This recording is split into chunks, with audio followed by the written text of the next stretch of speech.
Quand tu couches avec quelqu'un, voici ce qui se passe. À chaque fois qu'une personne traverse ta vie, une sorte de fil d'énergie se crée entre vous. Mais pendant le sexe, ce fil se renforce. Les fluides corporels comme la sueur, la cyprine, la salive et surtout le sperme contiennent une sorte de code qui se trouve dans chacun de nous. Mais lors du sexe, notre énergie est expulsée vers l'autre et vice-versa.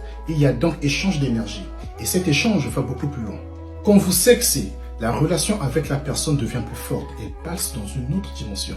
L'énergie accumulée que le corps expulse pendant l'acte permet d'accéder à la fréquence des énergies de l'autre. Non pas seulement chacun diffuse son énergie, mais tout ceci est plus intensifié par la proximité et la force des chakras.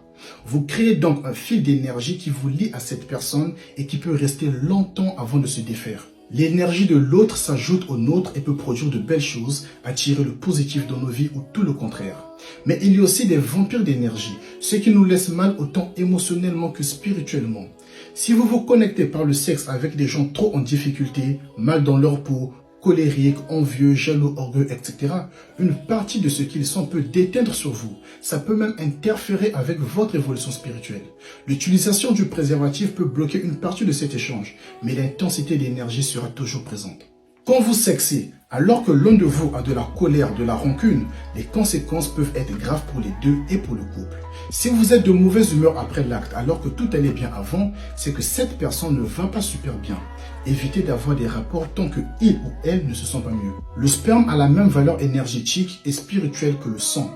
De par sa nature, son sacré, sa divinité, le vagin passage vers l'utérus, là où grandit un être et son âme. Le vagin a le pouvoir de garder pendant longtemps les fréquences énergétiques de l'homme, son identité spirituelle. Le vagin est comme une carte mémoire qui garde en mémoire ce qu'elle reçoit de l'homme, de tous les hommes qu'elle a connus, et ce même pendant des années. Et pas de panique, hein, le sexe c'est naturel, tout comme manger c'est naturel. Mais c'est pas une raison de manger n'importe quoi, n'importe comment. Je sais que ce n'est pas évident, mais faisons bien nos choix.